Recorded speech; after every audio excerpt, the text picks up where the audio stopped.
4. So Cloud and Fiesta versus Meow or Never. The first seed of Meow or Never versus the third seed. So that'll be coming up next, and that's for all the metaphorical marbles.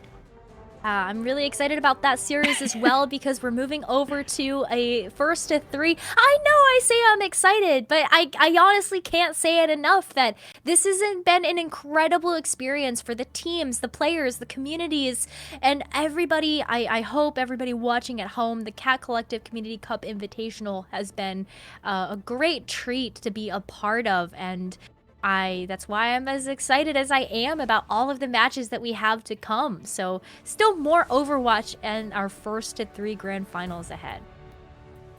And if you are just joining us, hey, there's been a lot of tournament, but you might as well hit the follow on the channel. You can catch the VOD after and just get to see some of the incredible talent we've had amongst all the community that's joining us, hosted by Cat Collective, supported by Women in Games. But if you want to find out more about why this tournament is happening, why are female-only or non-binary tournaments so having so much value to be greeting new talent, to be creating a safe space, I will be interviewing now a bunch of members from these communities to tell you exactly why. Hey everyone, Aya here again. There's some amazing people involved in this event. Let's meet some of them and hear their thoughts on why tournaments such as these are so important. Hiya, my name is Emma. My screen name is Catfish, and I am the founder, one of the main founders of the Cat Collective. So the team manager for the team, the Jetpack Cats, and coach some of the other teams on the server as well. So I'm Firin. I'm the founder of Altiora, which is a sports community. We've got about 10 teams, and we're fielding a team of people drawn from a mixture of several of those teams to compete in the tournament. My name is Christian. I go under the name of Carosa. I am a team leader from Fighting Lion and is currently helping Emma with team managing teams that we have in the Community Cup and administrating the Community Cup overall. Hello, I'm IQB, but in Women in Game, people know me as Phyllis. I built a small team. I have Team Daisy, and what I do in the Women in Game community, I'm a moderator. I'm Leah. I'm the founder of Galactic Guardians. Hi, I'm Animalistic, and I'm the main tank for Valoria Paragons, and also team captain. My name is Amelia, and I go by Emergency in Overwatch, and I'm part of Female Legends and the team Valkyria Legacies, and I joined Female Legends because I really wanted to connect with more women in games. We have made that shift, female and non-binary. Those who do identify as female, they also deserve space in these communities, and so I think sort of bringing in that non-binary aspect and accepting transgender as well was a big part of this tournament. These communities that we're trying to showcase have done huge amounts of work for the women and non-binaries involved, giving them safe spaces, giving them places to make friends online with the similar interests. And in gaming, it's hard to find another woman who will game with you.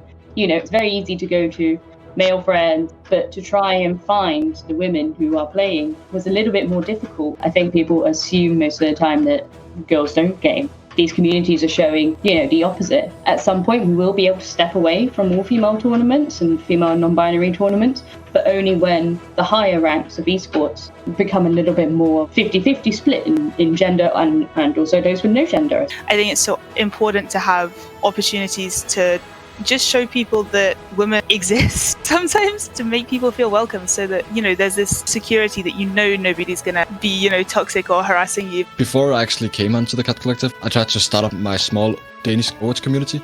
The first couple of people that actually joined in there was female players. Wow, I can actually attract female players to this community, and basically trying to make a huge difference on a scene like Overwatch. I think a player that a lot of female players is looking up to is a player like Gregory, the only female in OWL. Because she is the only female in OWL, there is a lot of pressure on her. It can also be hard to be the only female at a place. Open Division, we have now EBC, We had the Echo tournament. These kind of tournaments are not supporting the people who are not actually aiming to path to pro. People who are just want to support the cause or play for fun with friends, with their team, which are just built it. Like we have so many wonderful teams. And they are just playing together as a hobby, as a sport. So I think it's important to show that we exist with these kind of tournaments. There is women and non-binary teams and players that we too need a place on the scene. Woman I know is giggity. Women don't generally get as much support. Yeah, so we already have basically an all-men tournament, so why can't we have an all-women tournament? Or I would generally say it's sometimes hard in the gaming community itself, represented as female, because you get from time to time harassed online, sadly. But in tournaments like this, girls can feel safe. It's like helping girls to show their skills. So I really think it's super important.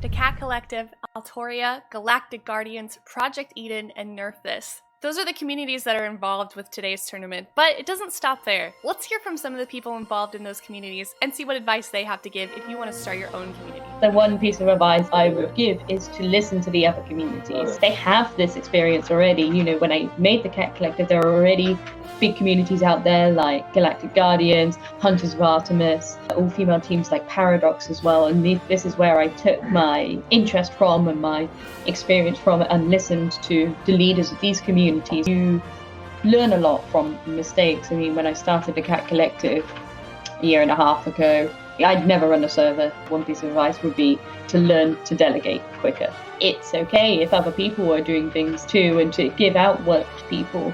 On Danish, I'm going to try to translate it as best as possible, but it basically says if you aren't the first person through a door, then it's acceptable to ask for help. And people who actually try to start up their own community should ask people for help. Even if they're really shy, try to get in contact with some people that actually know what they're doing and has a lot of experience to actually form a great community instead of trying to build one from scratch and then it will break down half a year, something like that. Invite people create a safe environment, listen to people.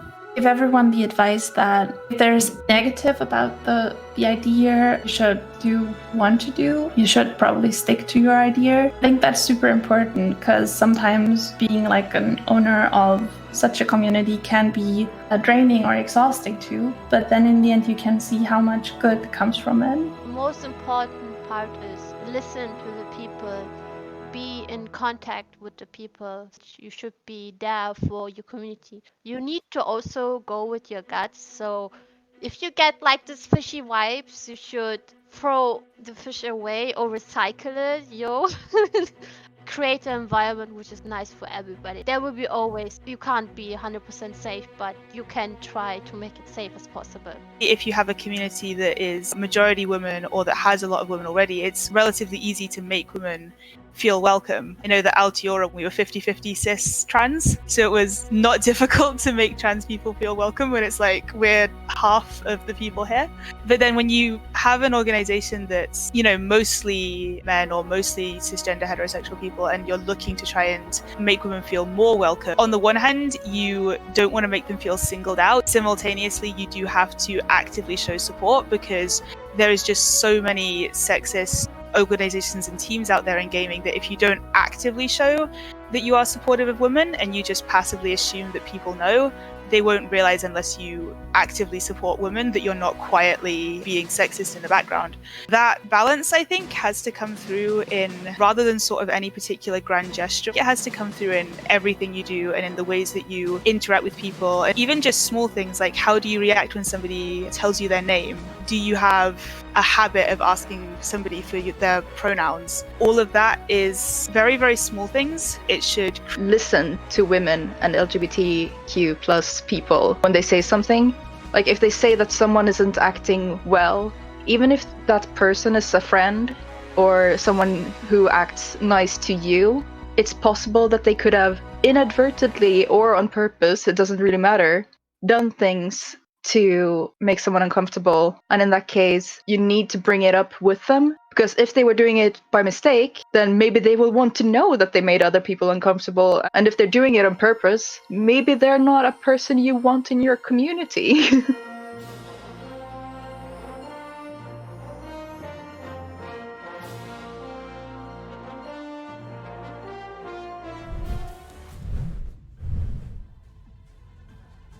So many awesome people involved in these communities, and shout out to Aya, just doing all of our dirty work, getting to know everybody for us. But now we have something very special for you, and it's the grand finals of the Cat Collective Community Cup featuring Meow or Never versus Clown Fiesta.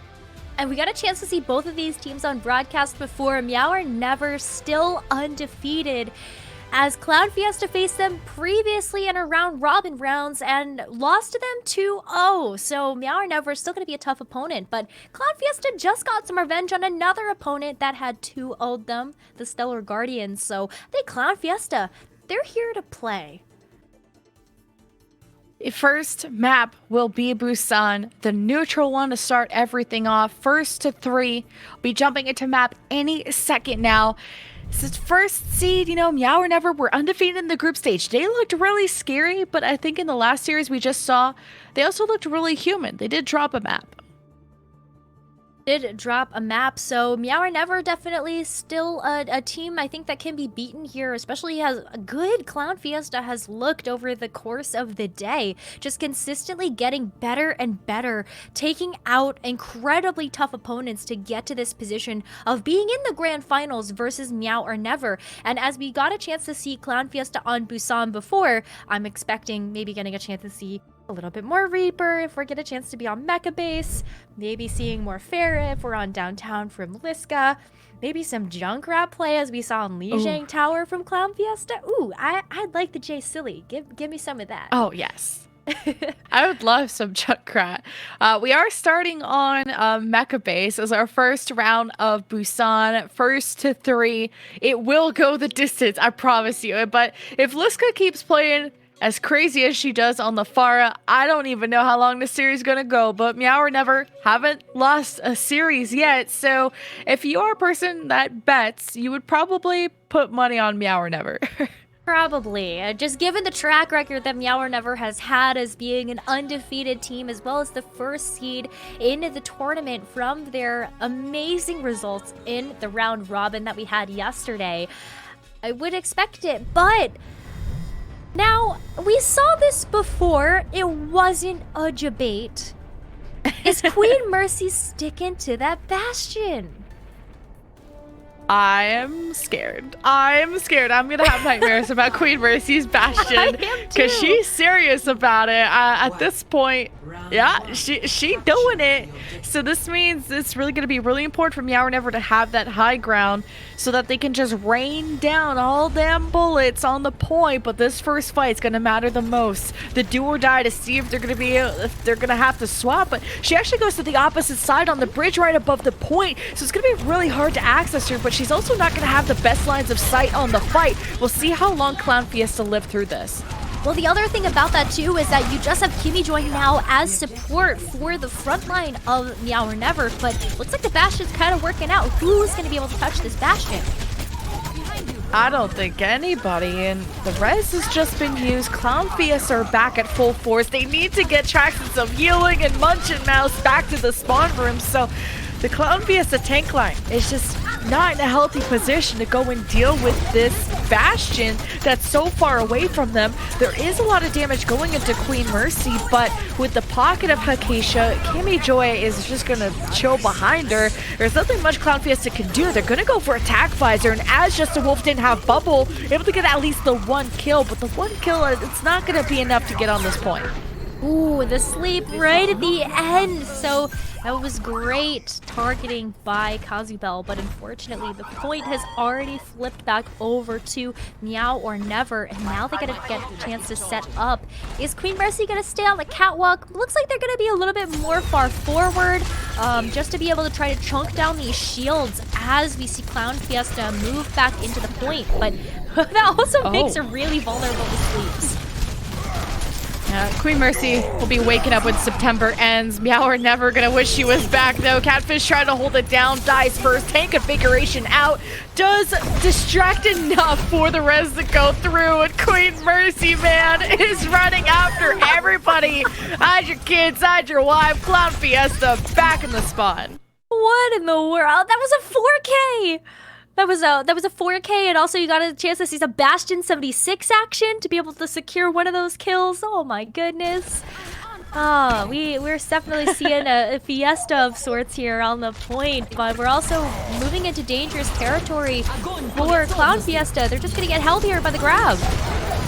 Oh, that grab is nasty. Traxton was able to live, and that'll be important maybe to initiate with the self-destruct, but they're down 2, and 4 versus 6 is not ideal. Clown Fiesta are smart enough, though, that they're not wasting any more time, and there just isn't a lot of time. It's 70+% for Meow or Never. Yeah, I think that this is going to be the make or break here for Clown Fiesta. Moving back in, this is the last chance they have.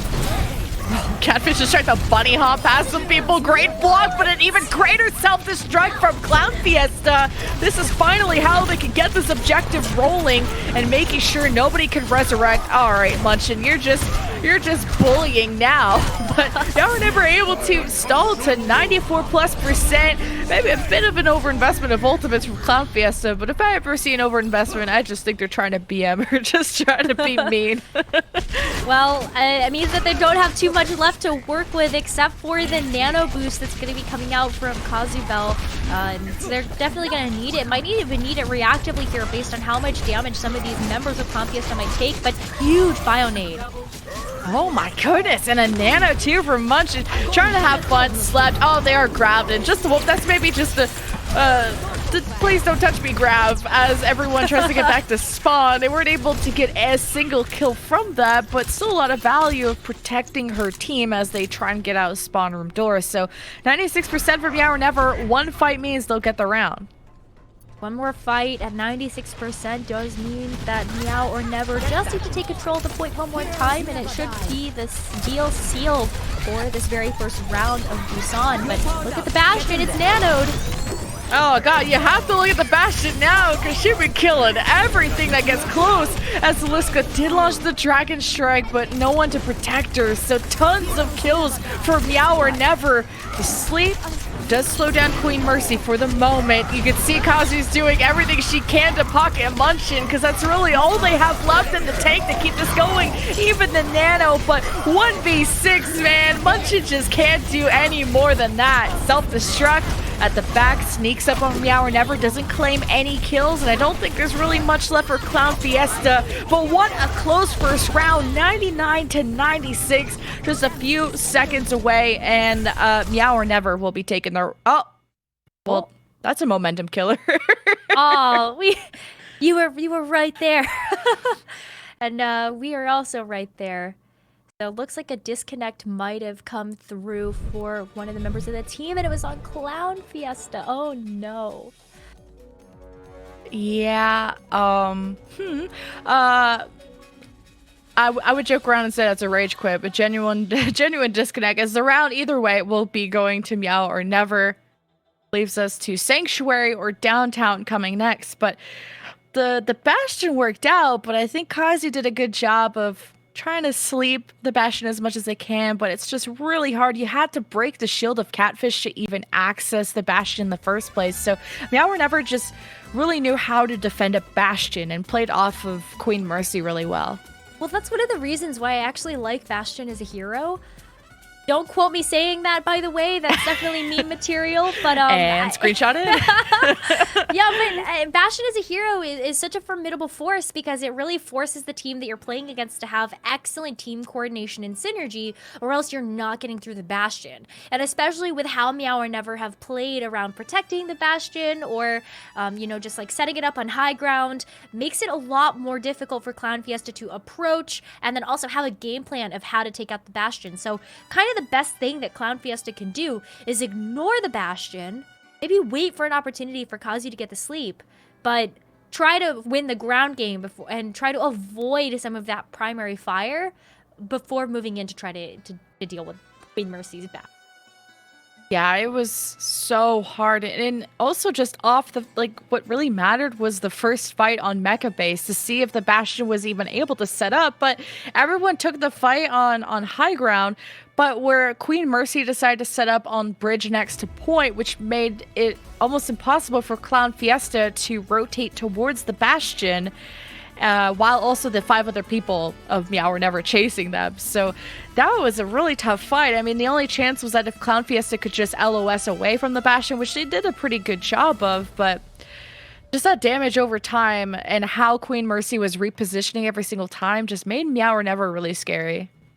Yeah, and the other thing about that is, you don't really have the ability to just kind of kite away from the Bastion damage as much as, you would like to.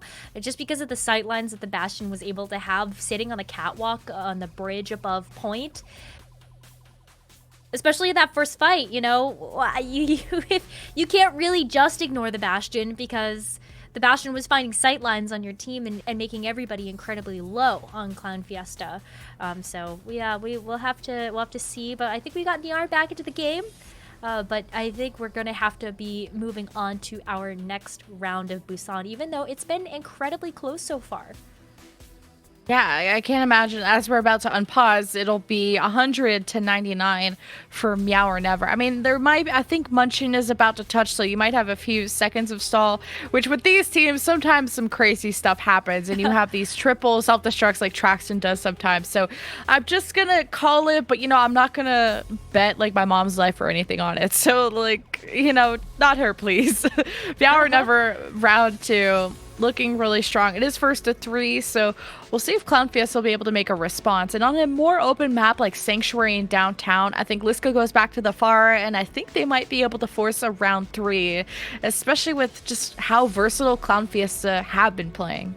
They have shown us a lot of depth in their hero pools, and especially coming out from Liska and Nyar, just kind of playing multiple different heroes for a variety of different situations. It's been really fun to kind of watch these 2 players specifically flex their muscles a little bit and play some different roles. But also that, I mean, we saw before how Munchin has been able to kind of play with this Reinhardt and create so much space for the damage dealers on Clown Fiesta to pop off that makes them incredibly scary, and especially if you can play a slower game with a little bit of setup with the Pharah and the Mercy and the Skies, then you can have that pincer movement where you've got the front line on one side and then maybe the Pharah in the back just to be able to collapse on Meow or Never.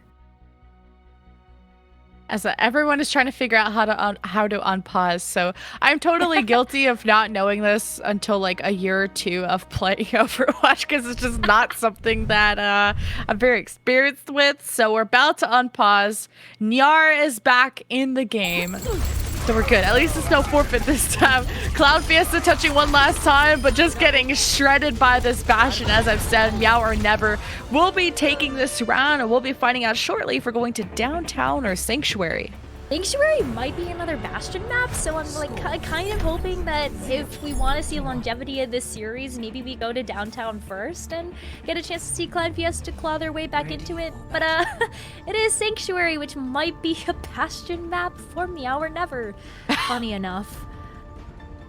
Yeah, I actually could see that again, especially if you set up on drum. You can just play a ring around the rosy with that, or maybe she wants to go in either of the huts on the side of the point.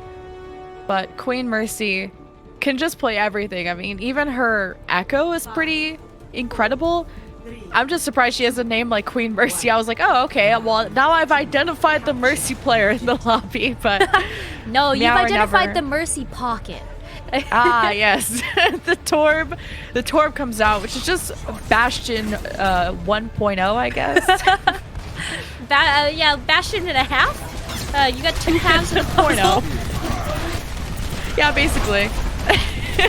But at a distance, able to stay safe, has that armor, has the turrets, multi-core great zoning tools. The shield's starting to break though for Meow or Never, and Liska can now move on forward. They're able to get some Resurrect, Sync, Clown Fiesta, and Meow or Never almost back at full force, but it's a bit of a Fiesta. Speaking of which, they are on the point and they did get the cap. Getting the cap, but I don't think that Cloud Fiesta is going to have that cap for very much longer, especially if Nightwatch is going to be able to get behind these shields and take out the last bit of support.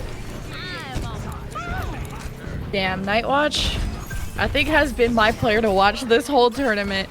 They're the ones that if I had to get the most amount of content for a montage, like this would be the person I would watch the whole time. And you know, McCree, Widow, and Ashe, like that's a pretty good hero pool to have for a player at this level. So I've been really impressed. I've been super impressed as well, and oh, look at the turret where it's set up right now. I gotta use some boosters, some cooldowns to be able to get to it, but Liska now gets a chance to set up, and where everybody is from Meow or Never, that's fodder. Wow, Liska is just uncontested in the skies, killing everything, and almost tried to boop away the Mercy. That was almost 5-head play. The Resurrect still goes through. You have a grab throw from Just the Wolf, a shatter on top. Meow or Never really fighting this one back in, but not able to hold on to the objective. It flips over to Clown Fiesta, so Acacia doesn't have anyone to fly to, so that's a dead Mercy. Gonna be a reset for sure.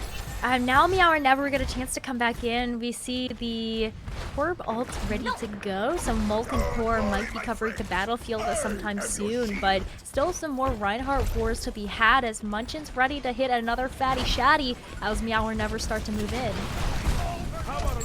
Alright, Meow or Never gonna summon the Bob. It goes right towards the point. This is gonna force Clown Fiesta to stick on there so that the Bob doesn't flip the point. I think he even got booped outside of the point now as the shatter surprises a few. Munchin and Catfish, he got a random triple Deadeye from Yara while no one was paying attention, and that alone just won the fight for Clown Fiesta. Yeah, what? That came out of nowhere. Oh my goodness. Nyara has been looking for those opportunities to use the Deadeyes and has definitely hit some big ones and some huge playmakes in these last couple of rounds that we've seen Clown Fiesta play in, but everyone's going to be on fire for Clown Fiesta at the moment. We got to see Traxa get back into her mech, which thankfully gets a chance to do before Meow or Never move in. But what do Meow or Never have? This is last fight territory, and all they really have right now is the nano boost. We said that Liska on a map like this was going to be giving the edge to Clown Fiesta, and they're looking like they're about to close out one last fight. Clown Fiesta using Immortality, and so Meow or Never just trying to regenerate their health pools a little bit. Especially Justin Wolf not able to keep the mag. Kimmy Joy doesn't know where to look and wants to give that nano over, and they weren't able to touch in time. They were so busy trying to heal and figure out what their game plan was. Clown Fiesta just forced round 3. Round number 3 and our first 3 grand finals. Who would have guessed, Levin Kiwi? I mean, this is definitely what we expect from the 2 top teams in the grand finals for the Cat Collective Community Cup, and I'm really excited that this is where we get to settle the score on downtown. We saw Catfish play an excellent Winston in our last couple of rounds from Meow or Never, and Nightwatch might be switching back over to the Widowmaker, and I really like this from Meow or Never. If they're gonna stick to the Winston and the Zarya, this is very much kind of a la APAC Overwatch League, but looks like they're gonna stick to kind of more of the classic dive composition of the D.Va and the Winston, which also works out pretty well too, as Just a Wolf has hit some pretty nice defense matrices. Yeah, and Nightwatch, we'll have to see at a distance. Can they be able to finish off Liska? And look how Liska got so low at the start and still finished off by Queen Mercy, who pounced. So 6 versus 5 for Meow or Never. Resurrected back in, but Queen Mercy has not stopped. She's in the back. She's been ignored, and now she's about to get on top of Yar and lasers her down as well. 3 kills for Queen Mercy alone, and she's not even finished. She's not even dead. That's the 4th kill for the Echo of Meow or Never. But Clown Fiesta got the objective, but it won't be lasting for too long. Yeah, I feel like this has been kind of a strategy of Meow or Never. Just kind of wait for those picks to come through, allow Clown Fiesta to cap the point once it unlocks, and then just take it right back from under their feet.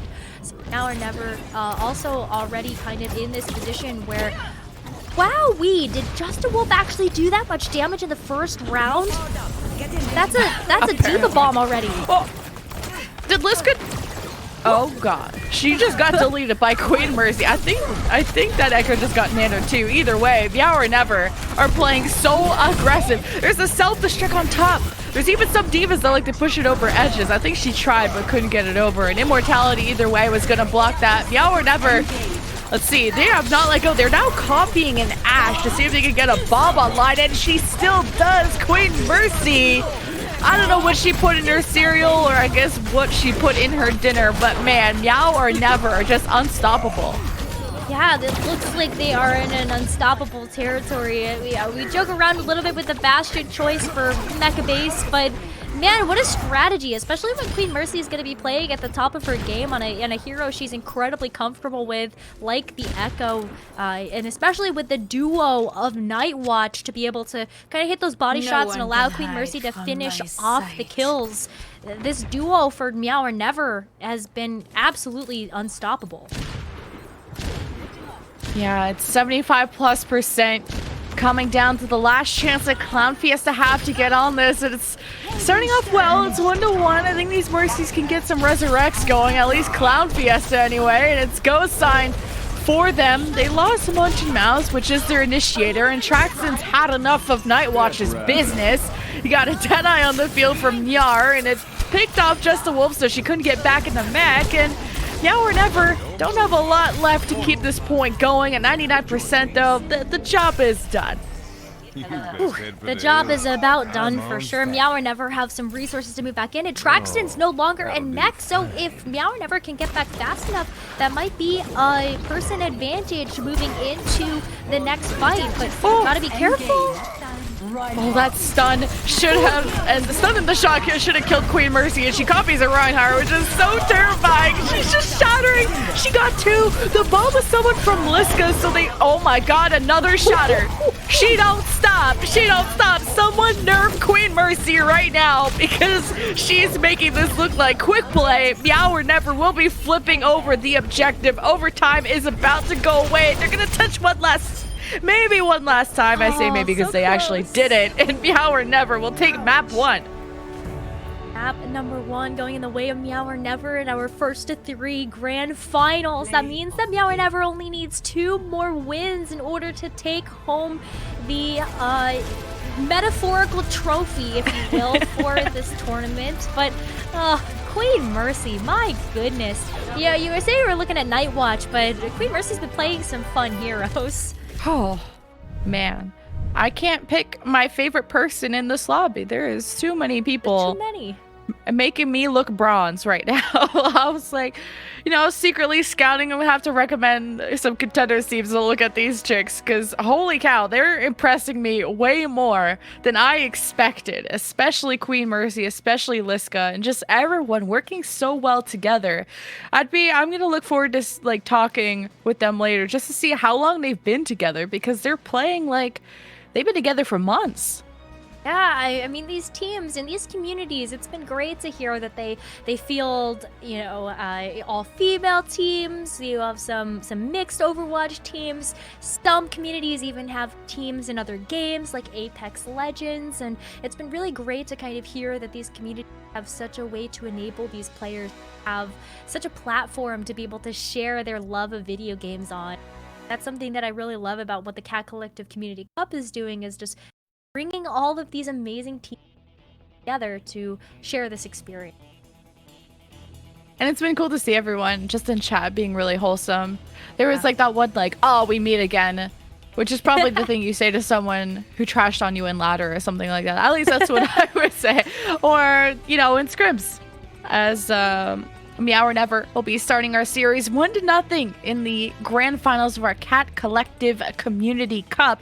So that means that it's Clown Fiesta's choice of map as escort, second one, and looks like they want to go to Route 66. Okay, I think that this is actually a great choice for Clown Fiesta. I'm not entirely sure how it's going to work out, knowing that we do have a very competent Widowmaker in the form of Night Watch on Meow or Never, but this is a great map for Ashe. It can be a great map for Farah, depending on where you decide to play that hero. We've also seen some other phenomenal play, like Liska was playing some Sombra, and we all know that Route 66 some Sombra fodder for sure, as I think that we're going to have a swap in sides for this one, or at least a swap in colors, since there weren't any sides on control. It will be Clown Fiesta in red on the attack, and then Meow or Never on the defense. It'll be good to see. I could maybe expect some Night Watch McCree. I mean, it kind of fits the map. This fit the short. And I wonder if we're going to see, I mean, some Ashe is also as good. A lot of people prefer more Ashe over the McCree because of how more impactful and maybe easy a Bob is to use and how much of a presence this has without you needing to be there. The whole point of Bob Do Something is so you can do nothing somewhere else. But I'm expecting definitely some Ashe. At least that's a popular pick. I know these guys aren't as meta slaves as like most people are, but maybe a lot more Ryan Zarya too. Ryan Zarya might see a little bit more diva. I mean, honestly, that's one of the reasons why I like Route 66 as a map, because you can play a variety of different compositions, and even not just the different parts of the map, when you're looking at point A, point B, or point C, they all feature unique aspects of architecture that lend itself to different play styles. So you can run a different composition on point A than what you might run on point C. And the fact that both Clown Fiesta and Meow or Never have shown us a wide variety of hero pools, I think this is still going to be a close map.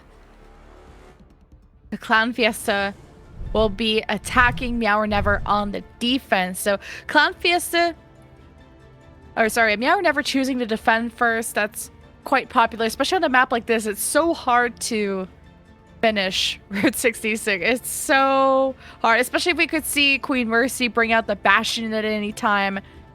And she wants to try something new, so the May Ashe comes out. Ooh, that might mean maybe a little bit of a closer hold coming in from Meow or Never. Sometimes when we see the May, we usually see maybe like a close hold or like a turtle in the underpass. So that might be coming out. That would be super exciting. We'll have to wait and find out to see where Meow or Never get a chance to set up. But the other thing that I really like about the May choice as well is that Munchin Mouse has done a phenomenal job on playing Reinhardt. So you're almost expecting that Clown Fiesta is always going to be coming out on the Rhine. So that May wall can be great to just block off the sight lines, block off the healing. But Liska's on the Sombra. Yeah, I wonder if they're, especially with the Hanzo, I'm wondering if they're just doing a bit of scouting. That's pretty 5-head of Liska if that's the play, but might be just sticking with it, especially stealing the Mega and Cave side. There's also a Mega inside of Big Girls. I'm forgetting all the names of the buildings. But hacking Catfish, that is big. Can't use the experimental barrier. Can't really do much to protect herself. But Clown Fiesta weren't able to really break through the front line. So not able to follow up with that pretty big hack that Liska got. Liska also got slept while she's on her little adventure. So she's not going to live too long. Ooh, and look at Just a Wolf right now. Even though they don't have too much energy, they've been able to make some big impact with the bubbles that they've had, as well as just being able to chunk down some of those larger heroes like the Reinhardt. And now this may make so much more sense here, because you can use the May wall around this corner with the experimental barrier and just protect yourself from all angles incoming from Clown Fiesta, especially as Liska moves over to the Pharah. Clown Fiesta with the fire right above. Queen Mercy already forced to use the ice block, but she has the blizzard, and Meow or Never It's now or never. Now the Blizzard is thrown. The trigger has been pulled, and it only catches Trexton. And Munchin God actually slept, so immediately dealt with as Clown Fiesta don't have any tanks to protect them. So smart of them to reset. Gonna reset here with no front line. You're definitely not gonna have as formidable of a push, but we're still seeing some members of Clown Fiesta try to get a little bit of pot shots onto the enemy team of Meow or Never, just to be able to try to build up to those ultimates so that they can have a cohesive push with some tools in their pocket. But Meow or Never is making it really difficult for Clown Fiesta to find some footing, except Nyar finally gets that headshot. Yeah, especially when you get such a random one like that, you're like, oh damn, I didn't even know I could do that. But it does get res. Clown Fiesta didn't react fast enough, but they do get caught into a grab, but it's very well placed Dragon Strike prevents Meow or Never from really following up with the said grab, and might have even separated Just the Wolf away from everyone else. So Clown Fiesta with a really big chance of finally getting this cart moving, able to get halfway to point A. Meow or Never need to run, or they're just gonna get staggered, and they're gonna lose a lot of firepower for their last fight. Yeah, they need to have a full team of 6 in order to come back, and they've got some really big tools to be able to do that, so this is still a holdable position for Meow or Never. Just can't get staggered out here, or else there's no cohesive push to be able to come back into this next fight. Oh, Blizzard from the defense. Icebox to make sure she's still alive. Catches the Ana, and there we go. That's gonna really hurt this fight for Clown Fiesta, as we got a random shatter from Munchin, but the sleep from Kimmy Joy was so big, stopping that from happening. Clown Fiesta with the self-destruct on card. Just clear a little bit of space, maybe enough space for Pugsy to somehow get away with that res, but she does get punished in the process. There's a gravitic flux from Catfish. Will get Munchin low, should be able to finish it, and this is really winnable from Meow or Never. Yeah, they could just stop the cart here. They could still go up for an aggressive hold up at the corner, especially if you have all of that ability to kind of just zone out your opponents. And you've got a Bob, you're going to have maybe another grab coming in from Just a Wolf. And oh, with the stagger on Liska as well, you're waiting for either the res to come through or just for Liska to come back before you approach. Okay, Clown Fiesta, you have 13 seconds. It's time to stop playing with your food. But booping away, Nightwatch in a safe position, need to stay alive as much as possible. That Bob's going to be important for this fight as Clown Fiesta now have to deal with it as Liska's getting shot from multiple angles. Clown Fiesta just don't know what to do. They don't have a mag, they don't have a Pharah. It's really up to Nyar and the rest of the supports to keep this front line alive, but Traxxon doesn't have a mag, and with this final grab from Meow or Never, this is looking more and more like a full hold for our map number 2, which is really good for Meow or Never to take an even bigger lead in this series. Meow or Never looking to lengthen their lead, bringing them to match point over Clown Fiesta with a win on Route 66 if they are able to make it to that golden box of victory. Clown Fiesta could still come in with the fuller hold, so I'm waiting with bated breath here. I could see maybe Clown Fiesta taking a closer hold towards the spawn room and then buying themselves enough time to come back for a second or potentially even third attempt. But the other thing that we can maybe see Clown Fiesta's defense over Big Earls. That seems to be a very popular place for a lot of teams to defend from, just because of the sightlines that you offer. There's a lot of different ways that Clown Fiesta could kind of approach this, but ooh, interesting. Oh, okay, you were thinking about it, Munchin Mouse, but looks like it is going to be the Reinhardt that comes through. Oof, and that box of victory is not very far. Oh. If Meow take that, I mean, it's a match point for them after this, the grand finals. It's for all the marbles, and I mean, mainly all the smack talk, you know? The glory of saying you are the Cat Collective champion. I mean, the champion even starts with the C. You could say you're the CCC. And that's the important. CCC? Yeah. That one. Stop the payload. We strike as one. All right, stepping out of the gates.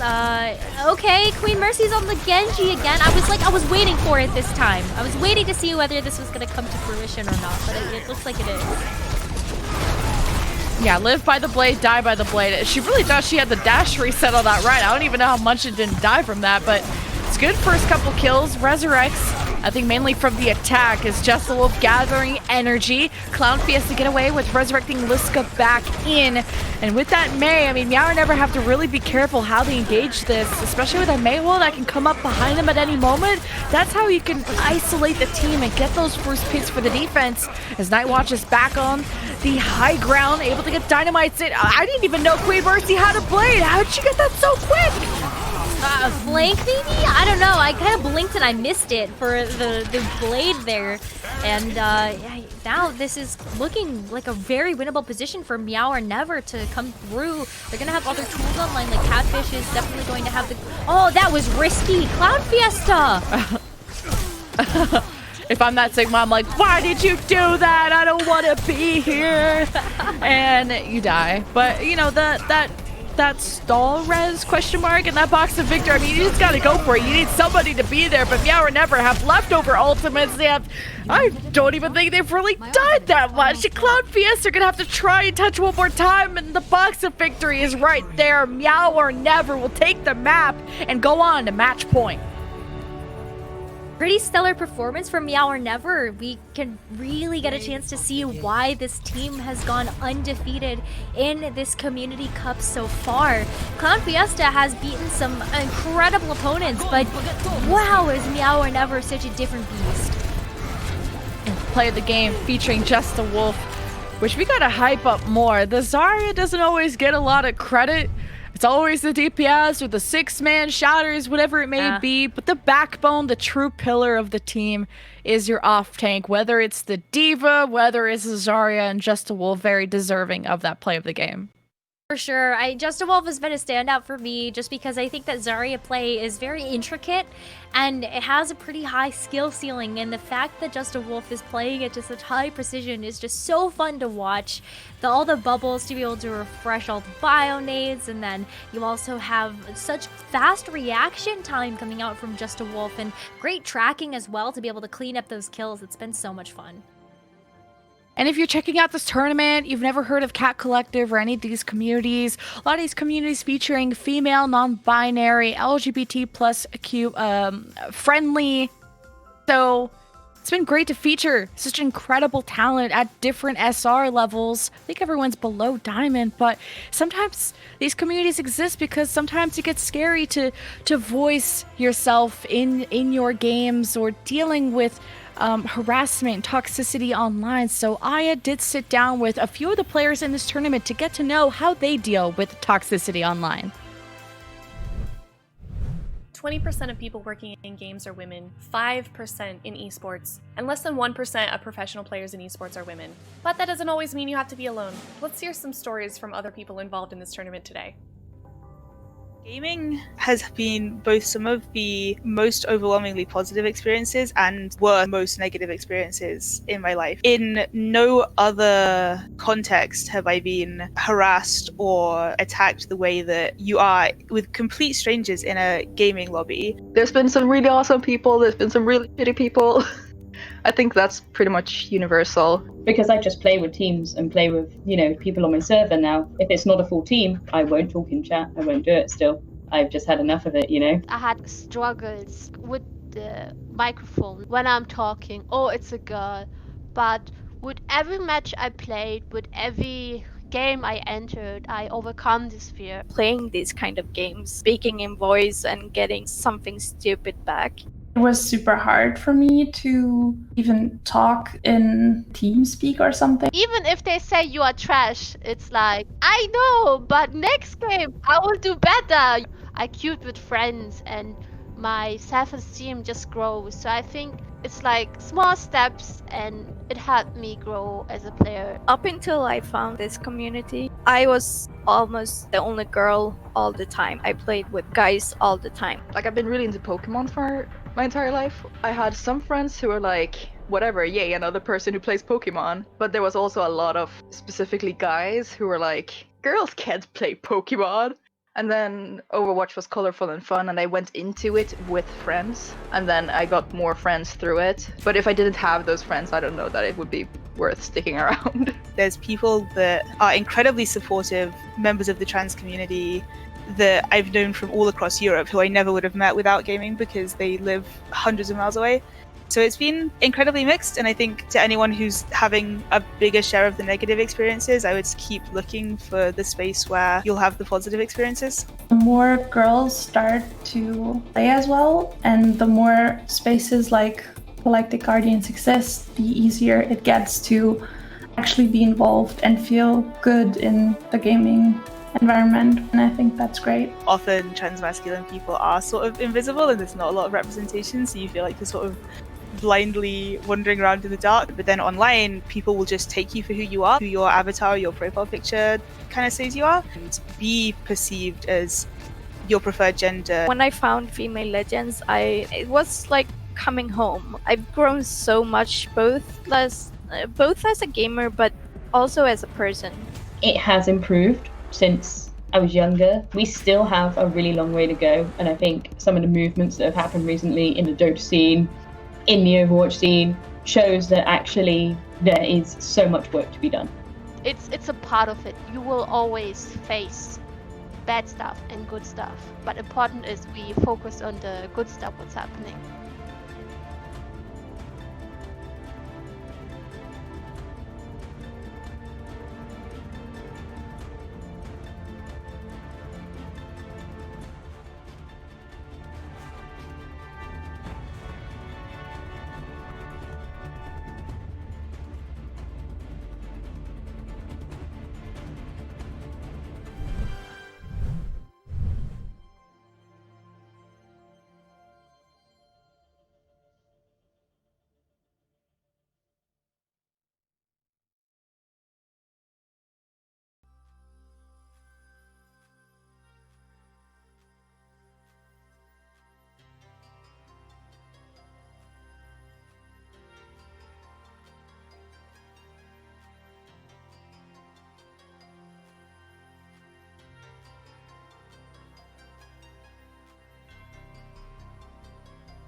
Welcome back, everybody, to the Cat Collective Community Cup. My name is Nekra, joined by the wonderful and the amazing Lemon Kiwi for the entirety of this tournament. We are on match point for our grand finals, our first of 3 grand finals between Clown Fiesta and Meow or Never. Meow or Never are up 2-0 in this series as we move on to our next map of Eichenwald. I mean, Lemon Kiwi, it's been a phenomenal day so far.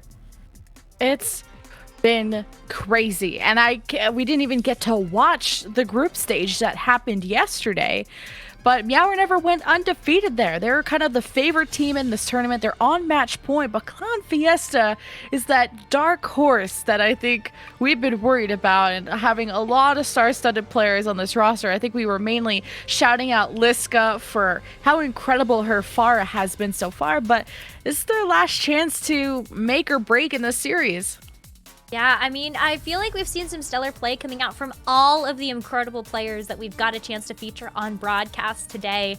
And for Clown Fiesta specifically, kind of thinking about them as a dark horse, they were able to win a huge match against the Valoria Paragons to put them into the 3rd seed, and then they also took out the 2nd seed of Stellar Guardians to bring them into the grand finals. And like, what upsets coming into today for our bracket stage. But we are going to be looking at Eichenwald as our 3rd map of this series, and definitely expecting more Reinhardt here and maybe more Pharah.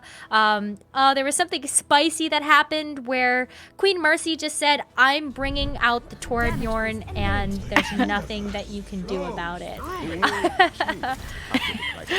Yeah, she said, like, seal your fate. I was like, damn, you guys gotta talk like that? All right. Just a smidge of trash talk is perfectly fine for me. And we're seeing the return of the Sigma Zarya for the defense of Meow or Never, I think. Yes, Meow or Never on the defense for this one, and we've got Clown Fiesta on the attack, which doesn't surprise me because Meow or Never is definitely been a team that has, when they've had their pick of side, just said, hey, we're gonna set the goalpost with how far you have to defend, and they did get a full hold on Route 66, which was our 2nd map of the series, so they're definitely looking to have the repeat success here. Ooh, Clown Fiesta, the Reaper Soldier. That consistent long range to close range, and oh my goodness, that dynamite from Nightwatch just blew up Clown Fiesta. As they advanced, they all had like less than 50% HP, and then the finish, yeah or never, that was clean. That's like also one of our first team kill bells that we've heard this entire day, I'm pretty sure. And that's kind of exciting. That happened so fast. But Clown Fiesta going to be switching things up a little bit. Liska is going to be switching over to the Pharah, which has been one of her best heroes for the day, and especially with a bit of setup and being able to get some poke damage over the top. I definitely think that's going to help get Clown Fiesta to move in. Clown Fiesta starting to move on forward. The shield is breaking. It's do or die. They get hit by the accretion, and they're just being surrounded. And the punch in the bubble. Queen Mercy with the first kill of the second fight. And really, this whole style of play really makes me think back of Contenders Korea. The Doomfist Zarya, the bubble, as Queen Mercy goes in. It's going to be really dangerous. Yeah, a lot of the APAC region definitely really appreciates using the Doomfist and the Zarya to be able to kind of bubble the Doomfist to go in and get those huge picks, or also just bubble to get them out. Now, the closest that Clown Fiesta has gotten to this point, it's still doable, but they have to deal with Just the Wolf. She is way too high energy. Munchin did just get a nano swinging away, trying to build some space as a solo grab, but you will take those to just prevent Munchin from getting any more kills. And the Bob was actually summoned behind Munchin, so it really slowed down the supports from sustaining this fight any longer. Yeah, I mean, the bot placements have been really big from Nightwatch, as well as from a lot of the teams that we've seen so far, just kind of blocking off those sidelines and zoning out members of the team so that, you know, healing can't come through, can't get the sidelines that you want onto the field, and making it very difficult. So already a lot of time eaten off the clock here as Mercy's getting ready for that meteor. Oh! What is a 4-person shatter from Munchin? Unfortunate. I think she took so much damage, got buyout, not able to be saved. Clown Fiesta didn't get a single kill from that. So that's a big props to the supports from Meow or Never to really live through that. Yeah, holy cow. Honestly, like, Kimmy Joy and Acacia have been doing such a good job of keeping the team in Meow or Never alive that I feel like I don't ever see anybody's bar drop below half health. And even if you do, it's almost like an instant back up to full because of like a bio-nade that comes through or something from Kimmy Joy to be able to kind of keep everybody alive. And ooh, look at these fun rollouts from Queen Mercy. Looking to get into the back line, a little spicy. Oh, you know she goes to Doom. What? All right. What? Traxton, I had a joke there, but you kind of took my breath away. Like, jeez. Traxton, chill. Holy cow, Traxton bomb. Again? Okay, you deserve that. You deserve that spray. You deserve a little dance, actually, for that fight win there. Unlocks the point, stops the full hold that Meow or Never wanted to have on this defense, and now Meow or Never have to set off on the second point, but the second point's gonna be really tough. Munchin Mouse switched over to the Winston for the verticality on this map, so definitely looking forward to that, and guess where Queen Mercy's on again? Oh no.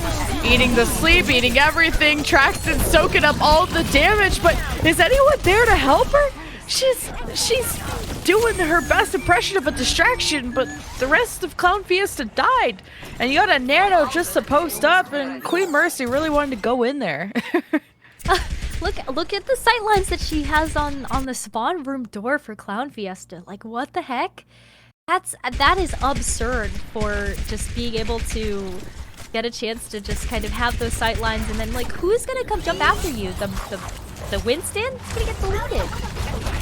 Yeah, I think so, but jumping right on in, Clown Fiesta do engage with that Reaper Death Blossom, and the nano from Munchin helped to create some space, but they gotta deal with this tank configuration, and Traxton doing her best to soak up so much damage, but it's so hard. They just can't deal with this Bastion.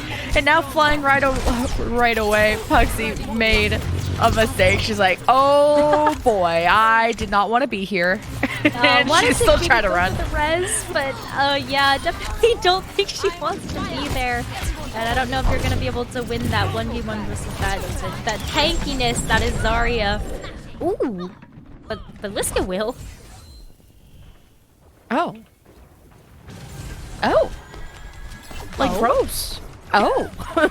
Well, hey, silver lining. They got to move. That's always a good sign. Clown Fiesta, Primal Rage, especially on bridge side of point B. This is where Munchin can maybe get a ton of environmental kills. There's not a lot of other ultimates to worry about. Meow or Never.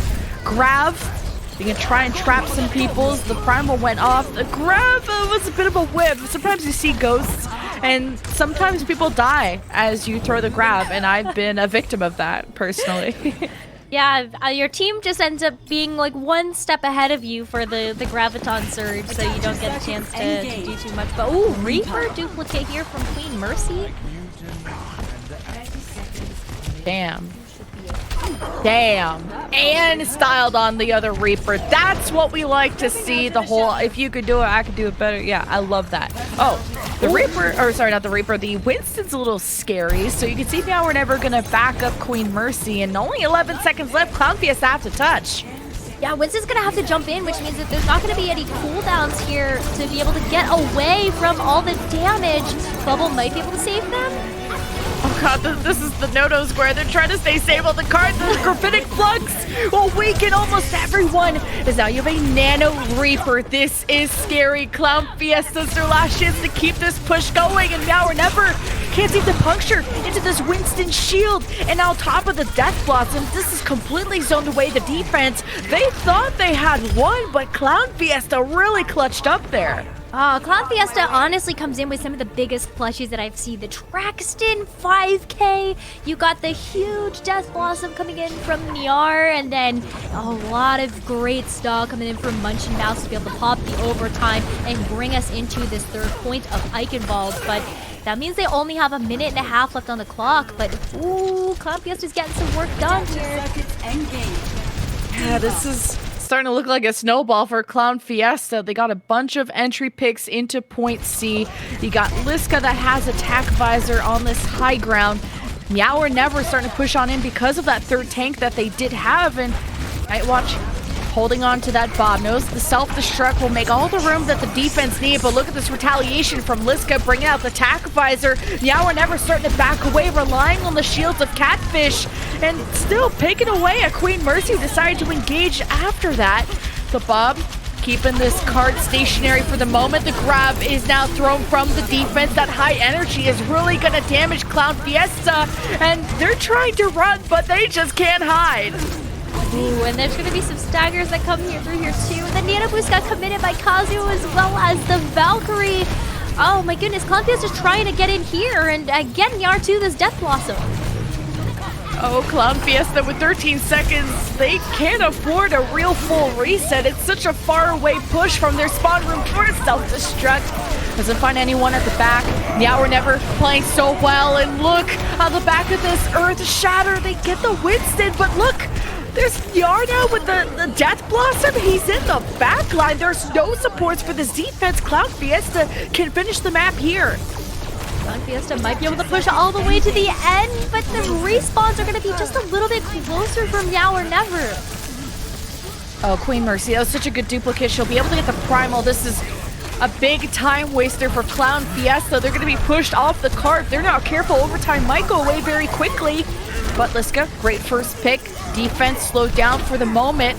Clown Fiesta missing 2 though. It'll be 4 versus 5 favoring the defense.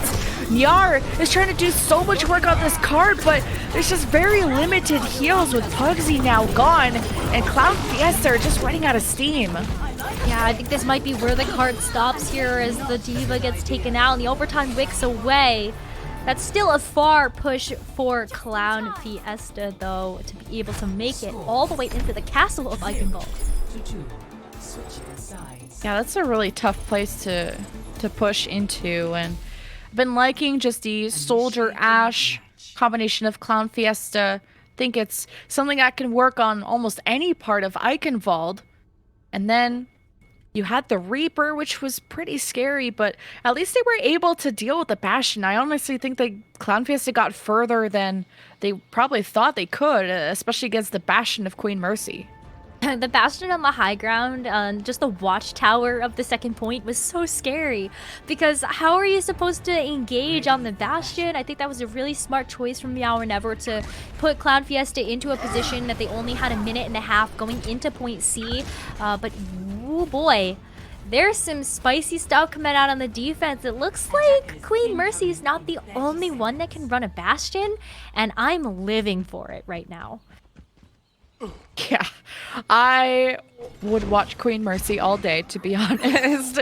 Someone let me know if she streams at all. If she doesn't, she should. If she does, I would probably sub or follow. I don't know where she's at in partnership, but Meow or Never, box of victory at the end of point C, and, well, the potential metaphorical trophy, as you call it, on the line. Well, we do have Queen Mercy on a double bastion. Oh, okay. DRS doesn't survive too long here with the rocket coming through from Night Watch, but we have 2 bastions on the field. What is happening? 2 bastions, and Yara's like, already nah, you win. You are the queen of bastions, apparently. Going back to the soldiers, that's just so she can sprint quicker back and see how long Clown Fiesta can live. They're getting hit by so much damage. They already used Immortality. They don't have Liska. Queen Mercy is just too strong, and Meow or Never are just making all the space for this to work out, and they'll get on the point and cap just as quick. Oh, Nyark just was able to come back into point just to get body shot by Night Watch as she walked into the spot. Oh my goodness. This is going to be a first point capture for Meow or Never as the payload unlocks in 5.5 minutes. 5.5 minutes on the clock now to make it through the second point.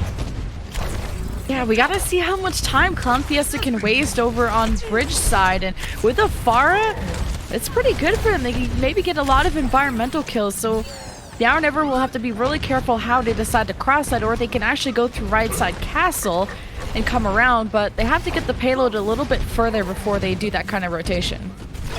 Yeah, this payload has to move forward as well. Queen Mercy gets a little low, but there's no shield on the side of Meow or Never. That's something that Munch and Mouse might be able to take advantage of, as it is going to be Roadhog and Zarya. Maybe some Ghosts of Patches Past coming into play here for Meow or Never. Yeah, they have so much time and so many ultimates. Catfish has been pretty nasty with the hooks. Just have to be careful of how someone like a Diva or even a Zarya can nullify a lot of that value. Nightwatch is in the she's blending in with the enemy, and you can see Munchin hasn't turned around yet. So no. Nightwatch gets free kills. Yeah, and also has the barrage ready and waiting for anybody that steps out. There should be another point capture for Meow or Never moving into the third point of Eichenwald. Oh boy, one last touch. Traxton though will have the must have been at 99%. I don't even think she got it, but barrage to barrage. A lot of chaos. Need to deal with that bastion immediately. That's why Munchin is swinging. Meow or Never just meters away from point B, and I think they got it done. I think they're going to as well. Queen Mercy got so low too from all the swings of the hammer, but should be able to come back into this one, as well as just kind of dealing with the rest of the team of Clown Fiesta with the Valkyrie coming in from Hakaisha. And this leaves Meow or Never with so many tools, and with the golden box of victory, that one last fight might be the difference between whether or not Meow or Never takes this win, or if Clown Fiesta is able to hold and bring us into a map number 4. But Lemon Kiwi, this might be it. This could be it, especially Queen Mercy. Tank configuration absolutely destroying the defense before they can even get set up. Almost a shatter just came down from Munchin, but died immediately. The box of victory there. Meow or Never sneaking this one in, taking the 3-0, taking this tournament with such a statement, going undefeated and then cruising on in the playoffs. What a statement play coming up from Meow or Never, and I gotta watch this 4K again. Oh my goodness, that came out of nowhere. We just kind of blinked and we went, what just happened? The ace came through for Traxton? Holy cow, that was so beautiful, so well done. Great plays all around, but congratulations to Meow or Never, our champions of the Cat Collective Community Cup.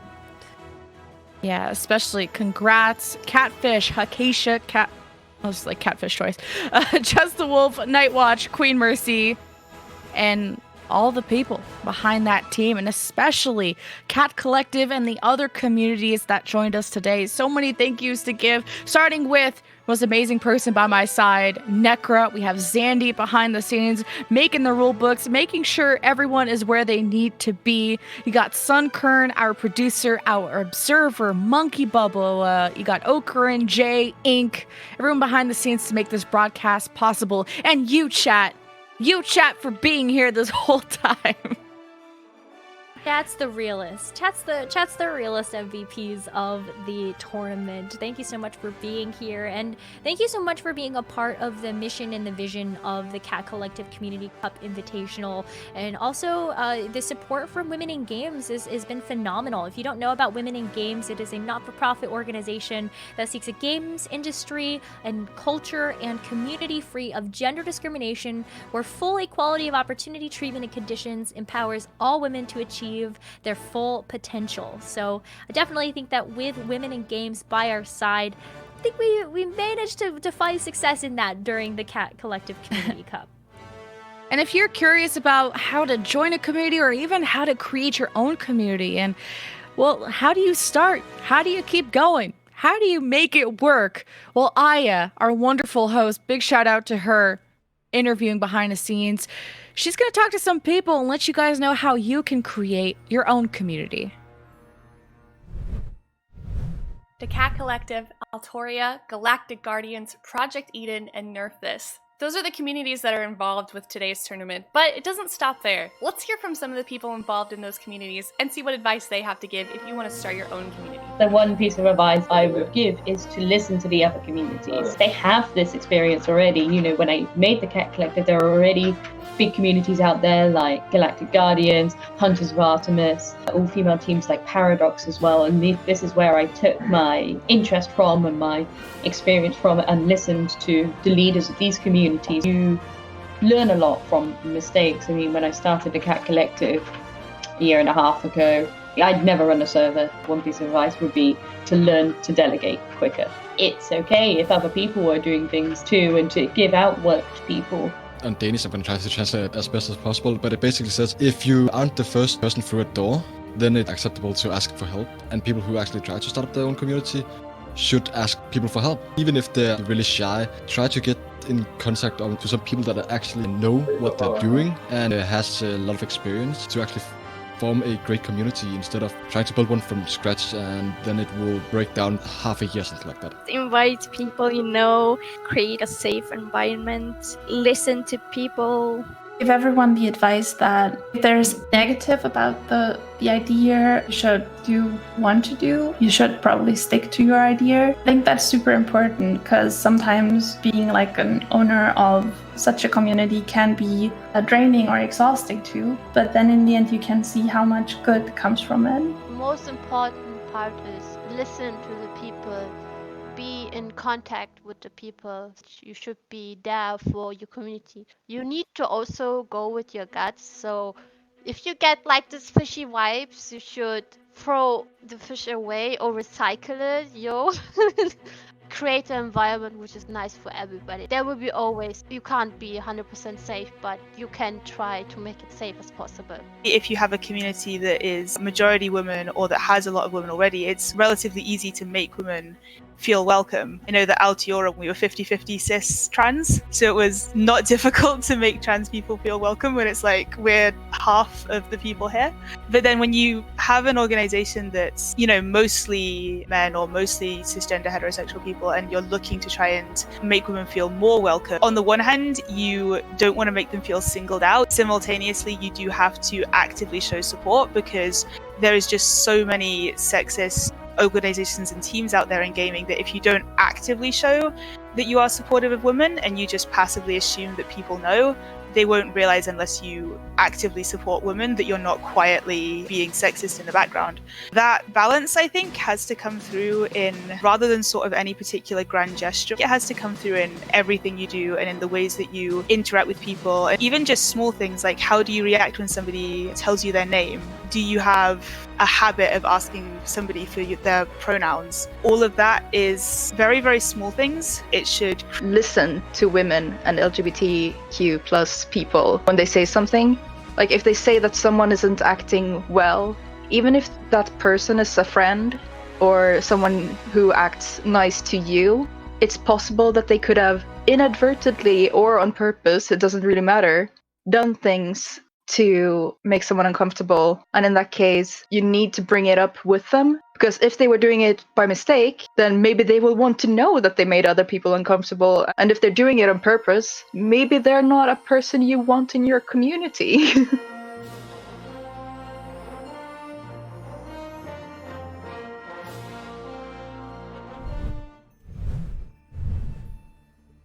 Thank you so much, Aya, for all of the amazing content for this incredible Cat Collective Community Cup. And thank you so much to the communities that were involved. We had the Cat Collective, Nerf This, Altiora, Galactic Guardians, and Project Eden as a part of this amazing tournament and amazing space. And of course, thank you so much to Women in Games for all of the support that they've put in so far. It's been a fantastic day of Overwatch, and I'm sad that it's over. I'm sad, but I'm sure Cat Collective will have some awesome other events around the corner. If you want to catch up to what they're up to, if you want to try and join their Discord, see what they're up to, they are Cat Collective _ on Twitter. And also, this was presented by Women in Games. So WIGJ is where you can catch them. Women in Games have, I think, just had a conference where they invited a bunch of awesome people to talk about their experiences and different topics. So I'm sure there's a VOD somewhere that you can find it. I think it's over by now, but it's really cool that they decided to help support this cause, and Monkey Bubble for making this broadcast happen. So I'm Lemon Kiwi. This was Necra. Congratulations to Meow or Never. We'll see you guys at the next Cat Collective broadcast.